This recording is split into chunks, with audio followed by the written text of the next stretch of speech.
96% of deepfakes that are generated are sexually explicit in nature, 99% of which depict women or girls. What inspired you to form the startup? I had been the target of a severe cyberstalking case. He was found guilty and sentenced to 9 years in federal prison. I started my own company to protect vulnerable individuals that are at risk, build technology that I wish was available in my own case. Your story started with counteracting technology with technology. I knew that I had something worth fighting for.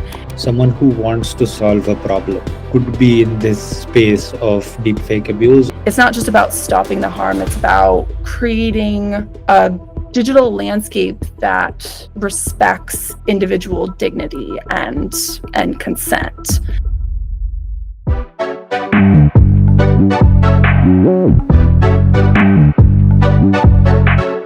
Hello and welcome everyone to the next episode of the AI and Media House podcast, Simulated Reality. Today we have with us the founder and CEO of Certifi AI, Melissa Hutchins. Melissa, thank you so much for making the time today. How are you doing? I'm doing great. Yeah, thanks for having me. Melissa, I've heard your story. I have read about it in a little more detail, and it's quite inspirational to sit down with you to talk about this startup of yours at the same time.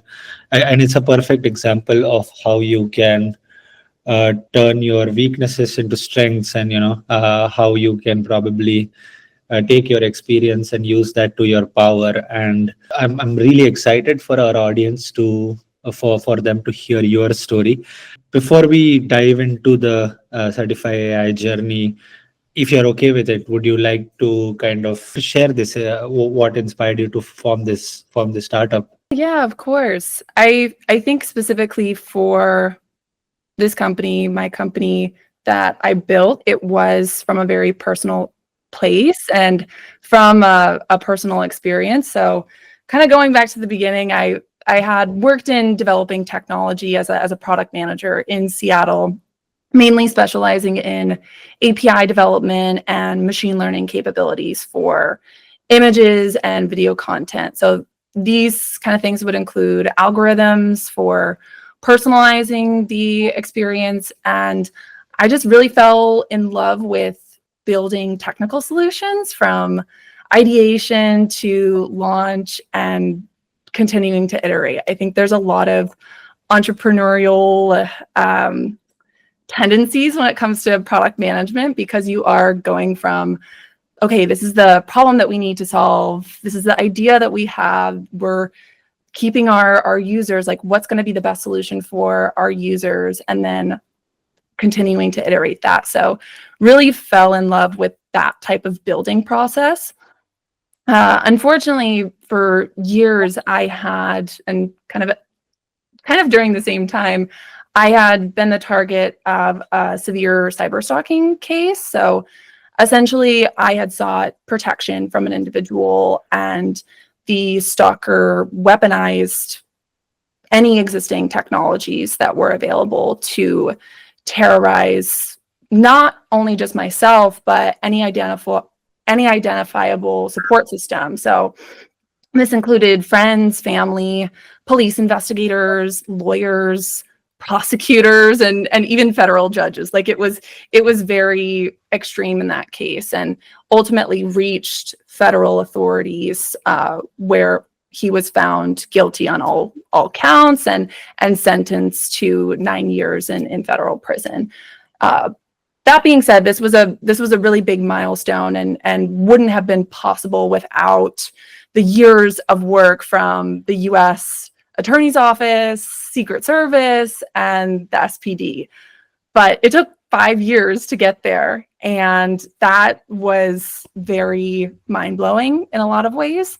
I learned so much from that experience, and knew that I needed to use what I learned for good, and to address the gaps between advancing technology and user protections. I knew also how easy it was for bad actors to manipulate technology, and how difficult it can be to hold somebody accountable, to prosecute cybercrimes. There's so many ways that you can mask identity through VPNs and fake accounts, like anonymous accounts, anonymous emails, phone numbers, like you name it. It's just very difficult to kind of pinpoint the person responsible and actually have them held accountable. So that being said, in early 2023, when I saw this explosion of AI technology that was being made publicly available with little to no safeguards in place, I saw image generation tools that allowed you to create hyper realistic scenarios super quickly of essentially whatever you want. And that was kind of the catalyst. That was the moment I knew I needed to do something and do something now. I knew that I couldn't wait for someone else to be that advocate, to know all of the gaps that I experienced. So I started my own company. I left the corporate world and started my own company to really create the change that I needed to see and the change that I knew so many other people needed to see as well, to protect vulnerable individuals that are at risk and build technology that I wish was available in my own case. I think when you tell this story, I think there were a lot of factors that contributed to this story, right? Like especially when you had to kind of fight with the miscreant to kind of make sure that you get justice for it. At the same time, my point is looking at from a broader perspective. There was technology, there was lawyers, there was policymakers, there was so many factors that were involved. But your story started with counteracting technology with technology, right? Why is that important to you? Is it just because of your experience in the past working in technology, or do you also believe that technology is very important to kind of counter technology? I think it's a combination of both. I think my previous experience was really helpful, and I had a lot of subject matter expertise from the technical side, from the machine learning side, specifically on images, video, knowing kind of how to train models to detect whether it's like image tags, like a lot of machine learning capabilities for images is that there's a bunch of different tags associated within an image. So you could say that, for instance, a picture of you has like a park with a friend, like has all of these associated tags that are tied to that image. And those all play into detection, ranking images. And I just had a lot of expertise in that space that made me feel more comfortable diving into this area and like starting my own company. But definitely from my own personal experience, that was kind of the fuel that I knew that could sustain all of the hard times. Like I knew that I had something worth fighting for, and I knew that I had something to go back to at the end of the day that was way too important to leave behind or to rely on someone else to be that advocate. Like it became very clear that for this type of technology to be fully serving victims, to fully serve survivors, to serve future generations, we need those diverse perspectives of like people who know exactly what it's like to go through that process. And so I think it was a combination of both, but I think it also really gives us a unique advantage, myself and my team, towards fully supporting and tackling this problem. So the reason why I ask you this question is because, see, technology is advancing at a very rapid pace, and so does it serve the purpose for many good things, but at the same time, bad things as well, right? It can Mhm. create bad actors at scale, which is the fundamental conversation that I want to have. But someone who doesn't have a background from technology and someone who wants to solve a problem, it could be in this space of deepfake abuse, or beyond that, any other problem which is there, primarily moving towards making the technology more safe, or in any other case, how does one kind of start leveraging technology in a way that can help them solve problem when they don't understand it in that detail? As far as our our technology, I kind of want to speak to that a little bit because I mean, I didn't have a degree in computer science.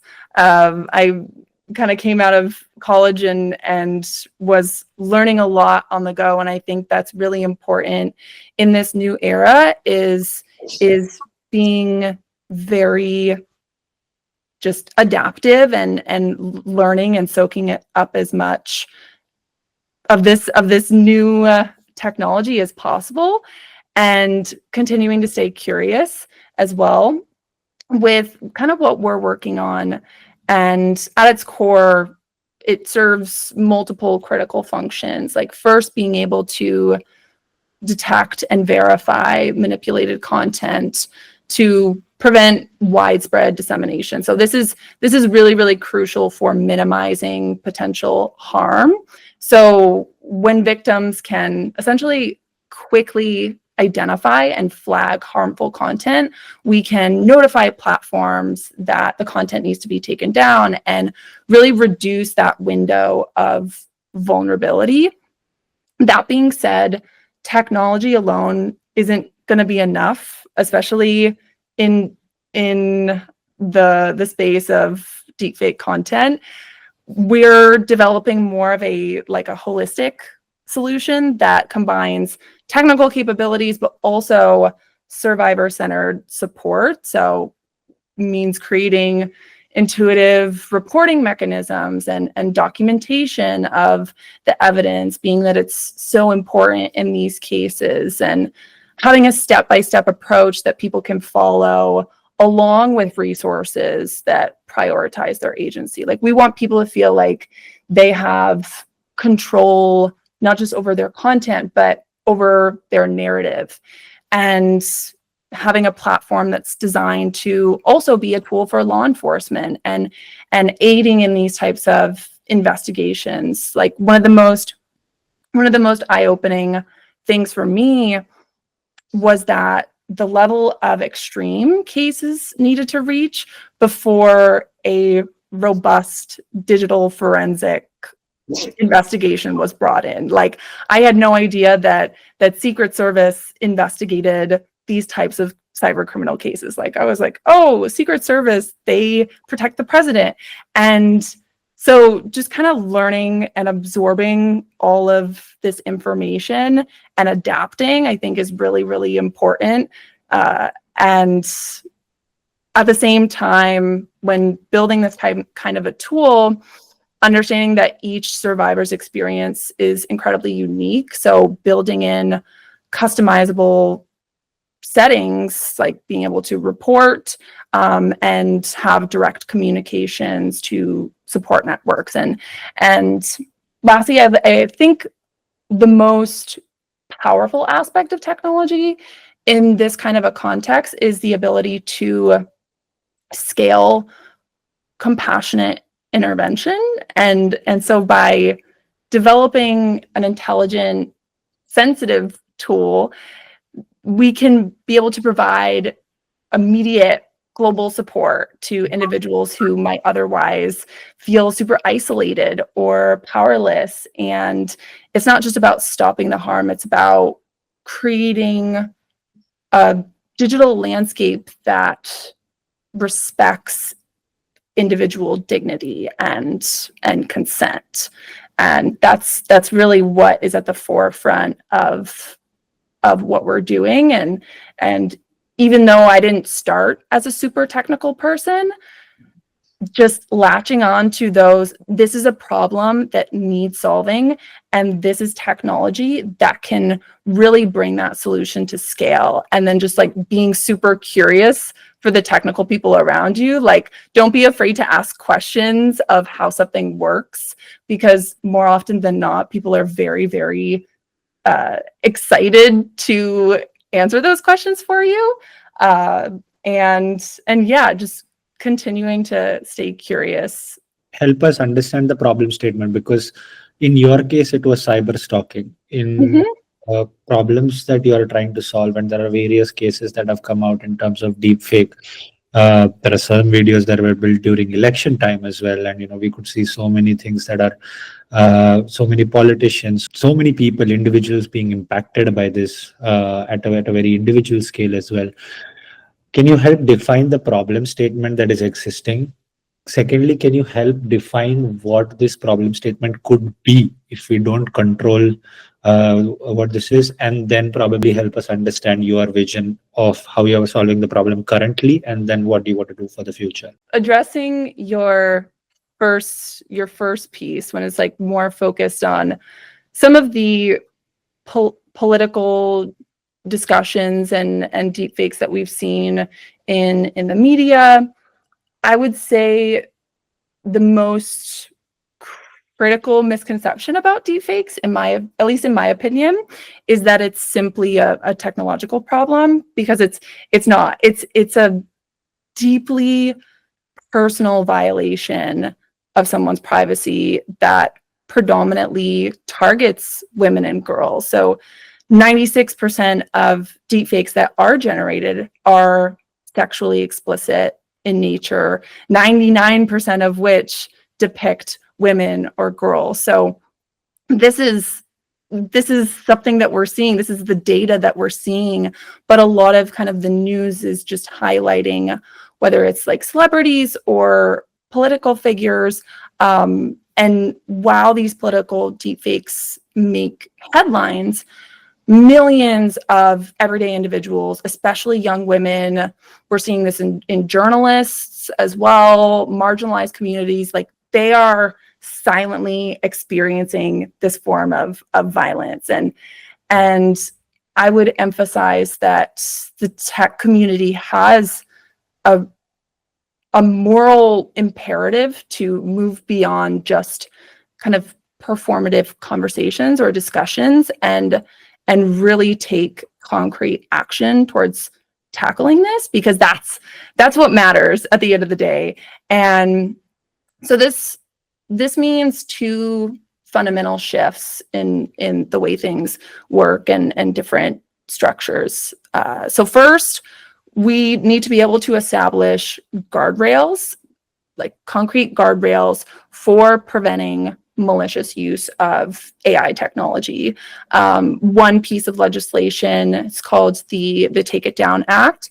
This is a current piece of legislation that would essentially criminalize non-consensual intimate imagery, including AI generated. Second, I believe we really need to integrate survivor-led perspectives into these type of solutions and technical design. Too often, I think solutions that are being built may be lacking the understanding of lived experiences for those that are most impacted by this issue. And if you have, I mean, a narrow set of perspectives in the development room, at any time you're going to be missing something. Like, if you don't have those perspectives in the room, or somebody to raise a hand at a feature that might be problematic, like that's going to be like a really big issue for those people that live outside of that perspective. So that's another piece. Educational initiatives are really crucial as well. We need to be able to have a comprehensive program to teach digital literacy and consent and online boundaries, as well as the psychological impacts of this type of digital abuse. And it's going to be a cultural shift in a lot of ways, because especially young people need to understand that generating or distributing this type of manipulated content isn't just like a prank or a joke. It's a serious violation of someone's dignity, and there are going to be serious repercussions for that. I would love to be able to see more support from the tech community in developing that kind of a standardized developing standardized technologies that works in tandem with legal enforcement. So this includes advanced verification and evidence collection, along with platforms that prioritize victims and their safety, which essentially is what we're working to provide. And to kind of go to your second point of what we do, and speaking a little bit more to Certifi AI, we're creating a comprehensive solution that addresses these like wide set of challenges associated with non-consensual intimate imagery and AI generated abuse. So our technology does three critical things. Break it down in like three layers. So first, we've developed an advanced content provenance system that registers and secures original media files, and we can automatically notify content owners if their images are being used or posted without their consent. Secondly, we've built a reporting infrastructure that can quickly flag and facilitate getting abusive content taken down across various platforms. And third, being able to provide organizations, law enforcement, and individuals with a secure digital toolkit, essentially, that gives them more control over their online presence. And I've learned a lot since starting this company, since starting Certifi. And my vision more so started with detection and being able to distinguish like what has been manipulated, what's original content. But since it's more expanded beyond just detection, and working to create a ecosystem of support from multiple angles. So this means partnering with law enforcement, partnering with government agencies, legal resources, tech platforms, so that we can ensure a very comprehensive support system. And my goal is to transform how we approach this issue and shift from historically reactive measures to more of a proactive level of protection. From the technology point of view, and you had a chance to kind of briefly show me what you're trying to build, right? And right now you are saying that there is your technology is able to help people tag their photos or videos or any other content and upload it in a way that if it is misused, probably you are able to detect it in the future. You also talked a little bit about your vision to kind of, while proactiveness is important, reactiveness will also play in, because the technology at which generative AI is advancing and deepfake technology is going fast. There will be a need for us to detect fake videos and images on the go, maybe, probably, I don't know. At the same time, to your point, that it needs to be caught in 48 hours for so many reasons that you have obviously and all of that. You did mention that you want to work in that direction. So can you help us understand a little bit about your vision in that direction as well, the reactive measure of it in your technology? Some of the points that you just mentioned when it comes to becoming aware of the existence of this content, not only that, but like if it is actually you, historically in a lot of cases, and some of the feedback that we've gathered from other survivors is that a lot of times by the time people find out that there's an image or a video of them, like a deepfake, out there in the world, sometimes it's months after it's been posted, sometimes it's years, and a lot of times, like, it's maybe like a friend that reaches out and then quickly following up with the platforms and saying, hey, this isn't me, this needs to be taken down. So that's where myself and my team are working kind of more on a computer vision piece, where we'll be able to essentially have trained data on, like, being able to know when your face or your likeness is being used online, and notify you whether it was with your knowledge or without your knowledge, like what exists of your likeness online. And then you can have that type of awareness and then take the necessary steps forward. So, like, if somebody posts a deepfake of you tomorrow, we can have that notification as soon as possible to you, that then you can file a report through our platform to social media companies. It's like, hey, this needs to be taken down. They have essentially 48 hours to do so, or they're in legal compliance, especially with this new act. And then you can track the progress of that type of report. Like, you can see what stage it is. Report has been filed.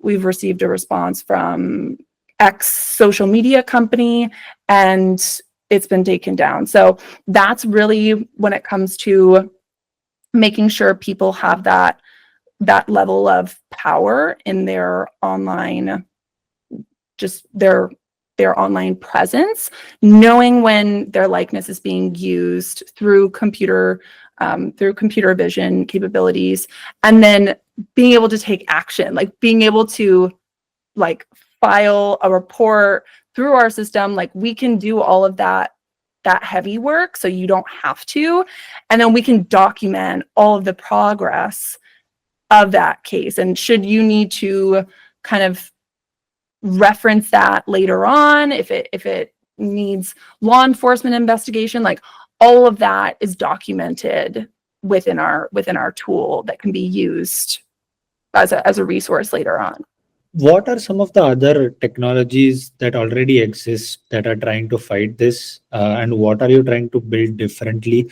Because I have seen some tools which are probably there online, which, if you upload a video, can tell you whether this is a deep fake video or not. Correct? Is there some technologies around that already? And what are you trying to build differently? That is also a question that I had.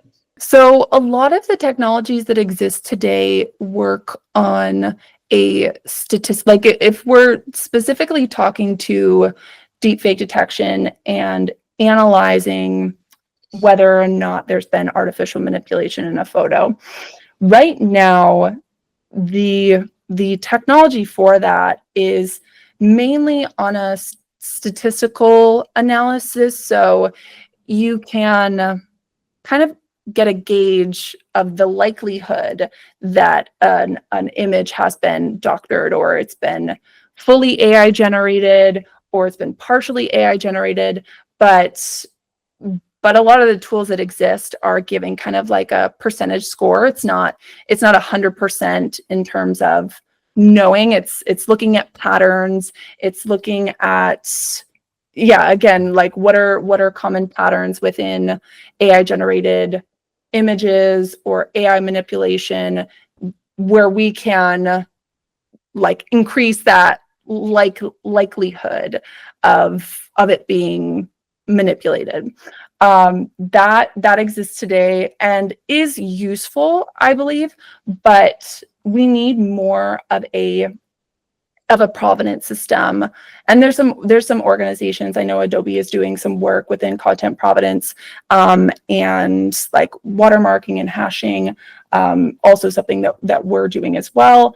but knowing essentially like having that type of nutrition label for content and who is the owner of that content, that is essentially what we do. We're able to track through the metadata of any given image, like all the information that exists, copyright, owner, description, being able to encrypt files. So if they're detected on a website, we can like immediately or as close to as possible like know about it and have it taken down. There's still a lot of work that needs to be done in this space, but it is moving. I'm definitely encouraged with the direction that it's moving. What I will say is that there's not a lot of companies that are centered on like protecting like women and girls. Like that was kind of when I was doing competitor analysis in this space.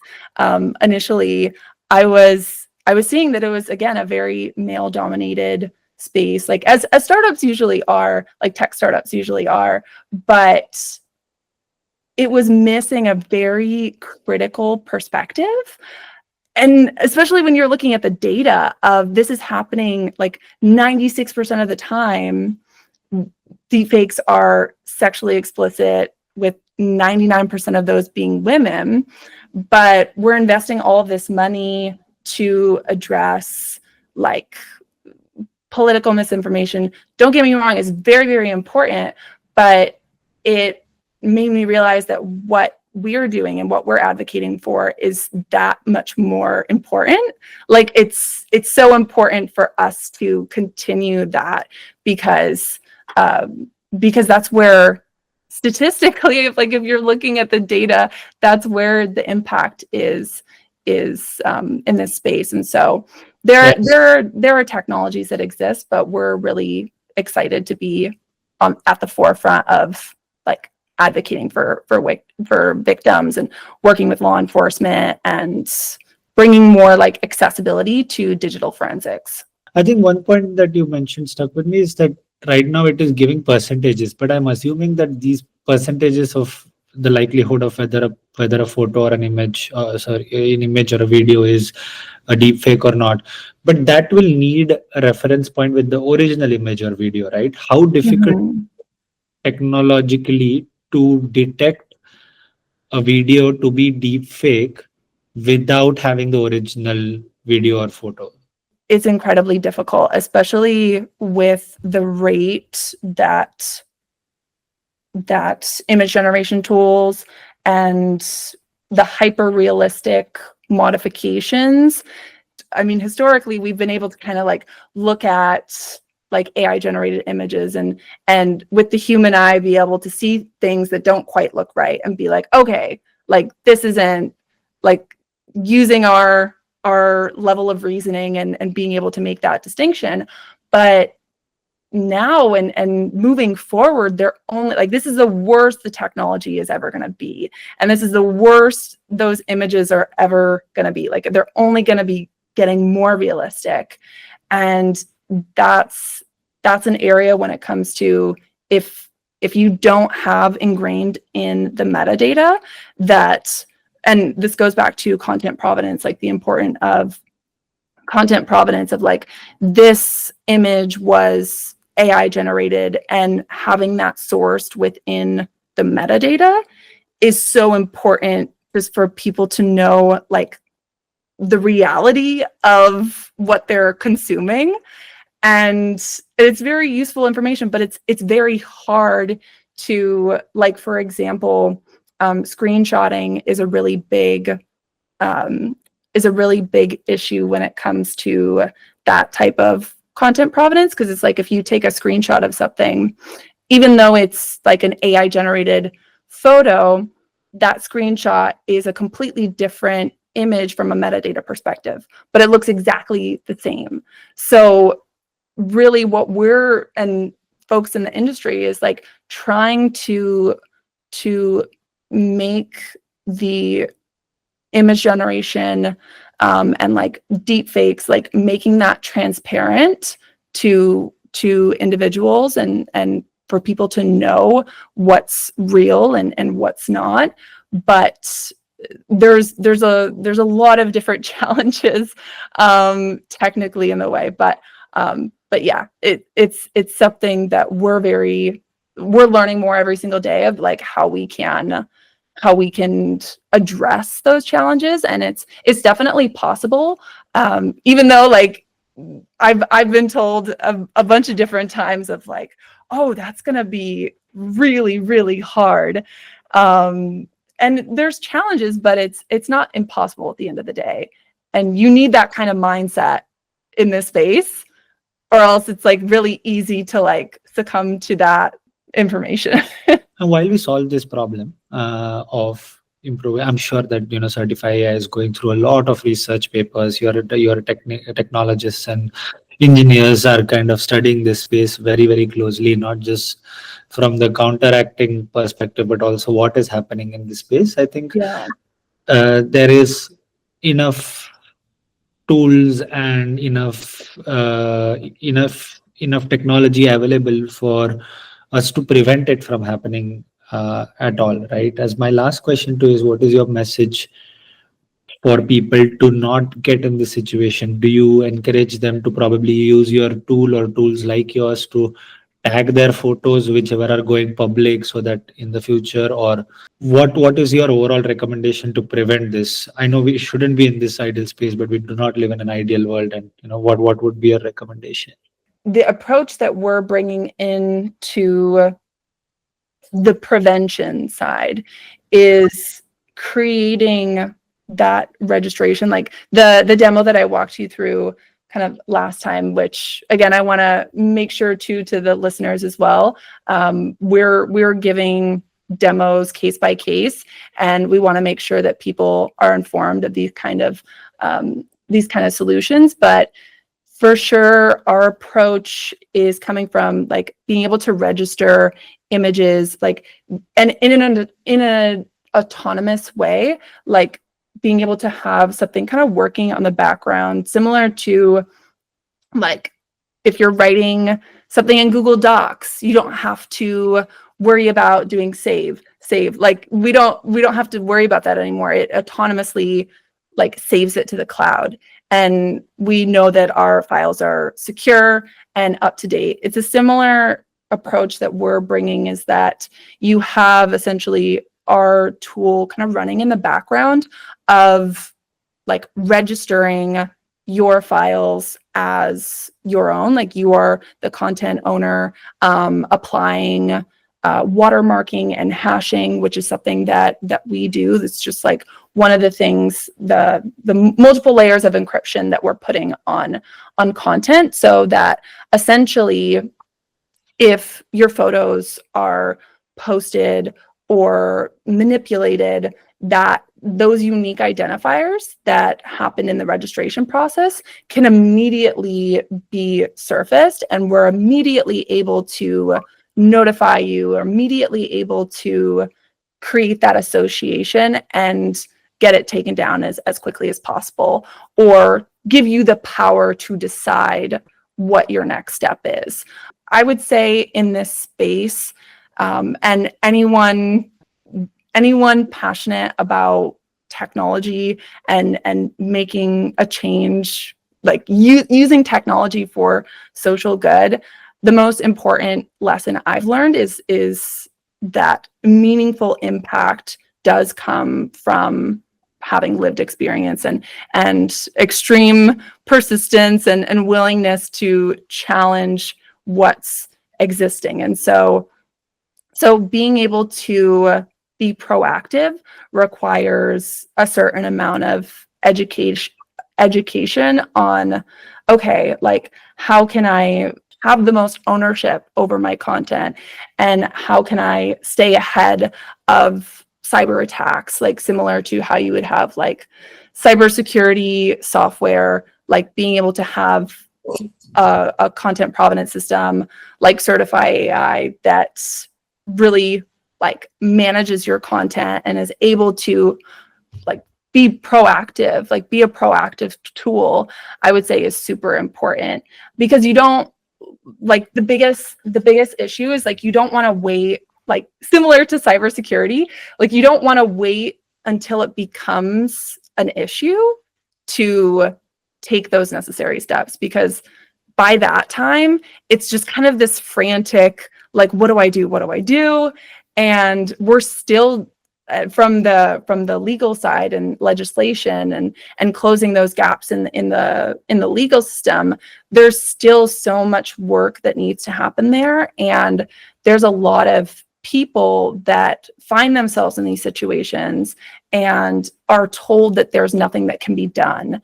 And for myself and survivors and advocates, that's no longer an acceptable response. Like, we need to be proactive, and especially given the pernicious nature of bad actors, making it enough of a risk, seeing people go, like, being held accountable is so crucial, and safeguarding this technology. There's a lot of things that we can continue to do in this space, but again, having the support from the tech community and reinforcing the importance of responsible AI, and like what is responsible innovation and what could be potentially harmful, and structuring that development in a way that mitigates those risks. On those important concluding remarks, thank you so much, Melissa, for sharing your story with us. I believe that it's very brave of you to kind of come to understand the sensitive nature of going through something as difficult as you have been through, and then coming out not just stronger to tell your story, but at the same time working towards that cause at scale with the government. And I'm sure that there's a lot of things ahead. I'm looking forward to. I'll be definitely following your work closely. Thank you for sharing that with us. Just on a closing note, because I know that this topic can be very heavy, and I want to emphasize that I do firmly believe that there are so many amazing uses of AI, and I truly believe that it's going to help us in so many ways, and just it's a truly transformative technology that has a lot of benefits. But in order to really see those benefits, we can't ignore the fact that there will always be bad actors using technology outside of its intended purpose. Yeah, just wanted to leave on a good like a optimistic closing note that while we need to be paying attention to this, there are a lot of great, amazing benefits, just to make sure it's done responsibly. Thank you so much, Melissa.